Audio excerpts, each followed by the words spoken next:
شروع میں تو 3-4 دن سب ماشاءاللہ مبارکباد ہے، مفتی صاحب سنا ہے آپ کے بیٹے کی اب اپنی شادیوں سے فارغ ہوئے ہیں تو اب آپ کے بیٹے کی بھی ماشاءاللہ سنا ہے شادی ہو گئی، ماشاءاللہ زبردست، اور کیسی گزر رہی ہے، مفتی صاحب بھی خوش، الحمدللہ بہت اچھی گزری۔ تھوڑے دن بعد کیا ہوتا ہے، گھر جائیں گے، گھر والے کہیں گے سنیے 2 منٹ کی بات کریں جی، یہ جو آپ لائے ہیں نا بہو،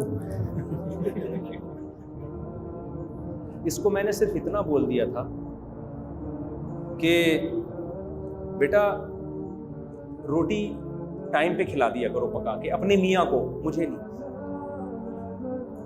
اس نے آگے سے کوئی جواب ہی نہیں دیا۔ انسان کا فرض بنتا ہے جواب تو دینا، آئی بات سمجھ؟ اور اگر اس نے جواب دے دیا، اس نے آگے سے فوراً مجھے جواب دے دیا، یہ نہیں کہ سن لے۔ تو اسی لیے میں کہتی تھی کہ میں منع کر رہی تھی کہ یہاں شادی نہیں کرنی، اور اگر ان کے مشورے پہ کی مجھ سے بہت بڑی غلطی ہوئی ہے۔ مجھے تو وہ فلانی بھی کہہ رہی تھی یہاں نہیں کرنی، فلانی بھی کہہ رہی تھی، یہ ہر گھر میں یہ نیچرل ہے، سمجھ رہے ہو؟ اس کا تعلق اس سے نہیں ہے کہ آپ کی بیوی عالمہ ہے یا دیندار ہے یا لبرل ہے، او بھائی جو بھی ہے، یہ خدا کے لیے اپنی زندگی کو آخرت کے لیے خرچ کرو، ان جھگڑوں میں اپنی زندگی کو برباد، جھگڑے پھر بھی ہوتے ہیں لیکن کم تو کرو نا ان جھگڑوں کو۔ آپ بیل مجھے مار والا معاملہ کیوں کر رہے ہو؟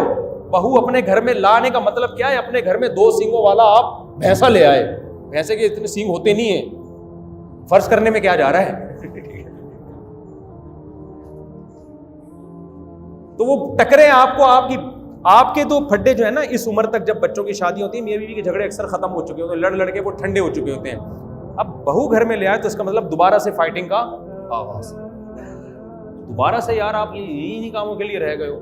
تو بچوں کو بولو بھائی ادھر نہیں آئے، نہیں حل نہیں ہو سکتا۔ پھر بہویں بھی پوری صحیح تھوڑی ہوتی ہیں، آپ اس کو سمجھاؤ گے وہ اور الٹے طرف چلے گی، وہ اس کا مطلب کچھ اور لے گی، اس کا مطلب سیدھا کون ہوتا ہے یار اس زمانے میں؟ تبلیغ والے سیدھا کرنے کی کوشش میں لگے ہوئے، ان سے بندے سیدھے نہیں ہو رہے، تو یہ 4 مہینے میں جا کے بھی دوبارہ سٹا شروع کر دیتا ہے۔ میں نے دیکھا ہے بہت سے چرسی گئے، ٹھیک ہو کے آئے، پھر 4 مہینے بعد پھر شروع کر دیا انہوں نے۔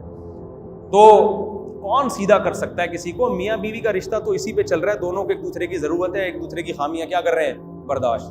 تو وہ تو مجبوراً برداشت کر رہے ہوتے ہیں یار، جو مرضی ہے۔ مائیں نہیں برداشت کرتی، سسر نہیں برداشت کرتے، ان کے بڑے وسائل ہوتے ہیں، وہ پھر طلاق کی طرف نوبت جاتے۔ تو بیگم مولانا تھانوی رحمۃ اللہ علیہ بار بار تاکید کرتے تھے، کہتے تھے میں جب بالغ ہوا میرے ابا نے گھر الگ انتظام کیا، بولا ادھر آئے گی ادھر نہیں آئے گی۔ ہاں اس میں بعض سائڈ افیکٹ ہیں اس کے، جب بالکل اکیلی ہو جاتی ہے، گھر میں رہنے والا کوئی نہیں، اس کے بھی سائڈ افیکٹ ہیں، اس کا پھر کوئی حل سوچو۔ لیکن خیر جو اپنی ساسوں کے ساتھ جو بہویں رہ رہی ہیں، اگر وہ اتفاق سے رہ رہی ہیں تو رہتی رہیں، جو ساتھ رہنے کے فائدے ہیں وہ الگ رہنے کے نہیں ہیں۔ اگر لگی ہو رہی لڑائی تو پھر اس کو تھوڑی بہت ہو رہی ہے، برداشت میں آ رہی ہے تو چلاتے رہیں اس کو، الگ بلا وجہ نہ ہو۔ لیکن عام طور پر ایسا ہوتا نہیں ہے، لڑکیاں دماغی توازن کھو بیٹھتی ہیں یار۔ مولانا تھانوی رحمۃ اللہ علیہ فرمایا کرتے تھے بیوی غلط ہو نا، وہ ساس پہ ظلم کر رہی ہے تو بھی اس کو الگ کرو، ساس بہو پہ ظلم کر رہی ہے تو بھی بیوی کو الگ کرو۔ یہ نہ دیکھو کہ اس میں غلطی کس کی ہے، بھائی یہ گھر بساؤ نا پہلے تو، غلطی جس کی بھی ہو، اتنی بڑی غلطی نہیں ہے کہ طلاق دلوا دیں یا زبردستی رکھ کے اس کو دماغ اس کا پاگل کرا دیں۔ آج کل برداشت نہیں ہے، پہلے زمانے میں بہو میں برداشت ہوتی تھی، ساسیں سگریٹ سے جلاتی بھی تھی نا تو برداشت ہو جاتا تھا۔ آج کل ڈپریشن کے مریض بن جاتے ہیں 2 منٹ میں۔ خوراکیں فارمی مرغی جو اپنے پاؤں پہ نہیں کھڑی ہو سکتی، وہ کھا کے کیا آدمی ڈپریشن کا مقابلہ کرے گا؟ کچھ نہ دیسی گھی کھا رہا ہے، نہ خوراکیں ہیں، نہ نیند ہے، نہ پھر دنیا کی ٹینشن ہے، آخرت کی فکر ہی نہیں ہے، دنیا کو مسلط کیا ہوا ہے، تو ذرا سی بات پہ انسان ڈپریشن میں جاتا ہے۔ سب سے پہلے ہم نے اپنے دماغ کی حفاظت کرنی ہے، اپنے آپ کو ڈپریشن سے نکالنا ہے، ہنسی خوشی زندگی گزارنے کی کوشش کرنی ہے۔ پھر اللہ کی طرف سے ٹینشنیں آئیں تو وہ تو اس پہ ثواب ملتا ہے۔ بہو گھر میں لا کے رکھ لی، یہ اللہ کی طرف سے ٹینشن نہیں ہے، یہ کس کی طرف سے ہے؟ یہ ٹینشن آپ نے خود پالی۔ اب سسر کو یہ ہوتا ہے میرے تو اتنے بیٹے، تو میری تو ساری بہویں میری خدمت کریں گی، میں تو بیٹیوں کی طرح سمجھتا تھا، اور یہ کیا الگ الگ رہیں گے، تو بیٹا بھی گیا ہاتھ سے اور بیٹی بھی گئی ہاتھ سے۔ یار کوئی بات نہیں یار، جس بیٹے میں غیرت ہوگی وہ الگ رہ کے بھی تم سے روز ملے گا، تمہیں روز پوچھے گا۔ غیرت نہیں تو بھاڑ میں جائے، جو مرضی کرے۔ باپ کو اپنے آپ کو باپ ہی سمجھنا چاہیے، جو بیٹا محبت دے اس کو ڈبل محبت دو، جو نہیں دے تو بولے باپ میں ہوں، باپ تو نہیں۔ سمجھتے ہو نا، عزت کے ساتھ تمیز کے ساتھ ملے گا تو ہم موسٹ ویلکم، نہیں ملتا تو جا بیگم کے بغل میں جا کے بیٹھو، ٹھیک ہے نا، ہم سے رابطہ نہیں کرنا۔ اس طرح عزت کے ساتھ استغنا کے ساتھ رہنے میں فائدہ زیادہ ہے. اور اس میں اتنے بچے پیدا کر لو, اپنے بیٹے اتنے ہو جائیں کہ کتنے خراب نکلیں گے, 2-4 تو کام کے نکل آئیں گے نا, 2-4 ہوں گے جو دور رہ کر بھی آپ کے گھر میں رہیں گے, آپ کی خدمت کریں گے بہت زیادہ. تو خدا کے لیے یہ ٹینشن ہے آپ گھر میں مت پالیں, بہو ایک ٹینشن ہے, ٹھیک ہے نا, اور ساس بھی ایک ٹینشن ہے. سب الگ الگ ہوں تو ہنسی خوشی ملو. دیکھو میرے سسرال سب دور دور رہتے ہیں, بعض سسرالوں نے مجھے کہا ہمارے قریب آ کے رہیں. میں نے کہا دیکھو آپ لوگ بہت پیارے ہیں, بہت اچھے ہیں, لیکن سسرال دور ہی ہونا چاہیے. ہفتے میں ایک دفعہ جاؤ, ساس سسر سے سالوں سے ملو, واپس ادھر ہو گیا اوپر سسرال ہے, نیچے ذرا سا پٹا ہوا, آواز کہاں جائے گی, اوپر جائے گی, ساس آ جائے گی کیا ہو رہا ہے. اب ادھر جو کچھ ہو رہا تھا وہ ختم ہو گیا, یہاں شروع ہو جائے گا آپ کا ایک نئی جنگ کا آغاز شروع ہو جائے گا, وہ ایک تماشا بن جائے گا. تو میاں بیوی بھی ایک دوسرے کے لیے ٹینشن ہے, لیکن ان کے ایک دوسرے سے ضرورتیں اتنی وابستہ ہوتی ہیں کہ وہ دونوں ایک دوسرے کو ٹینشن سمجھنے کے باوجود برداشت کر رہے ہوتے ہیں. میاں کو پتہ ہے یار ٹینشن ہے, لیکن چھوڑ دوں گا تو کہاں جاؤں گا میں, ٹھیک ہے نا, زنا کروں گا کیا میں, بچے کون پالے گا.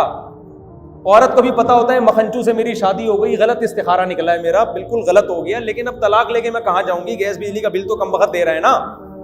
تو میاں بیوی بہت کچھ الٹا سیدھا ایک دوسرے کا برداشت کرتے ہیں, لیکن رشتہ دار برداشت نہیں کرتے. تو رشتہ داروں سے دور رہو.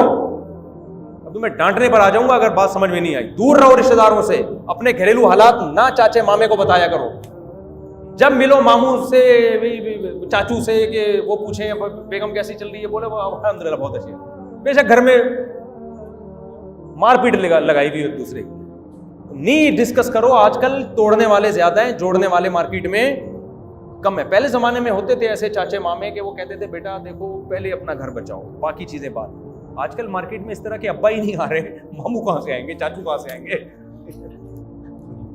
اپنا گھر خود ہی بچانا ہے, سیپریٹ رکھو, رشتہ داروں سے ملو. اچھا یہ بھی بتا دوں, شادی کے بعد بھائیوں سے بھی الگ الگ رہو. بھائیوں کی محبت ان کی شادیوں کے بعد نفرتوں میں بیویوں کی وجہ سے تبدیل ہو جاتی ہے. میں نے بڑے اچھے اچھے بھائی دیکھے یار, ایک دوسرے کے بغیر کھانا نہیں کھاتے تھے, شادیاں ہوئی, ان کی بیگموں نے لڑوا دیا. وہ لڑائی صحیح بھی ہو رہی ہوتی ہے, بعض دفعہ عورت صحیح کر رہی ہوتی ہے, یعنی وہ صحیح شکایت کر رہی ہوتی ہے, اس کی والی نے مجھے یوں بولا, تو میری والی نے اس کو یوں بولا, اس کی والی نے یوں. تو آدمی اپنے بھائی سے بدگمان ہوتا ہے, یار کم وقت تو اپنی بیوی کو کنٹرول کیوں نہیں کر رہا, تو اپنی بیوی کو کنٹرول کیوں نہیں کر رہا یار, وہ تو بیوی جو مرضی کرتی چلی جائے, تو کنٹرول ہی نہیں کر رہا. اس کو پتا ہے میں کنٹرول کروں گا تو میری واٹ لگ جائے گی, طلاق تک نوبت آئے گی, میں نہیں کر سکتا کنٹرول, بھائی میری مجبوری ہے. ابے تو جورو کا غلام بنا ہوا ہے یار, تو بڑی بدماشی. اس سے بھائیوں کی محبتیں کیا ہو جاتی ہیں, بولو. ہمارے ایک جاننے والے تھے, ان کے یہاں وراثت تقسیم ہوئی. تقسیم ایسے ہوئی کہ سارے بھائی ایک گھر میں اکٹھے رہیں گے, بہنوں کو پیسہ دے کے الگ کر دیں گے. ان کی تو شادیاں ہو گئی. تو میں نے کہا بھائی یہ میرے سے مشورہ لے رہے ہو تو یہ بہت غلط ہوا ہے. سب شادی ہو گئی نا, سب کیا ہو جاؤ, الگ ہو. اس کے بھی نقصانات ہیں, کم ہیں, اکٹھے رہنے کے بہت سارے فائدے ہیں, لیکن ان لوگوں میں جن کے ظرف بہت بڑے بڑے ہوتے ہیں, ان کی بیویاں بھی بہت پیاری نیک, جو بھائیوں کو آپس میں لڑانا نہیں چاہتی ہیں. ایسا نہیں ہوتا. آج کل مارکیٹ میں جو چیز چل رہی ہے ہم اسی کے حساب سے چلیں گے. سوسائٹی میں الگ الگ رہو, بھائی سے ملو, مل ملا کے چائے پیو اور کھانا کھا کے آ جاؤ. عید پہ اب بھائی کو بلا لو, بھائی آپ اپنی بیگم کے ساتھ آئیے گا, بھابھی کے ساتھ آئیے گا, دعوت کی, اب تشریف ہے, اب دفعہ ہو, یعنی تشریف لے جائیں. یہ اوبر میں نے منگوا لی ہے, 2 گھنٹے ہو گئے, 3 گھنٹے ہو گئے, اب فساد ہونا صحیح نا, کیونکہ 3 گھنٹے میں ایسا ہوتا نہیں ہے کہ عورت نیگیٹو بات شروع نہ کر دے.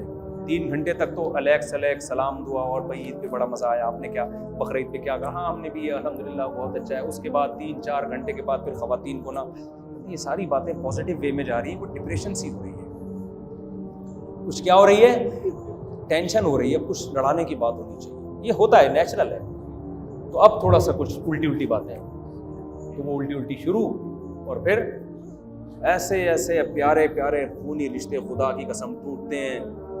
بھائی بھائی سے لڑتا ہے, منہ دیکھنا پسند نہیں کرتے. بھائیوں کا رشتہ تو پہلے تھا یار, یہ تو بعد میں آئی ہے زندگی میں. میں یہ نہیں کہہ رہا اس کو چھوڑو, نہ اس کو چھوڑو نہ ان کو چھوڑو, سمجھتے ہو.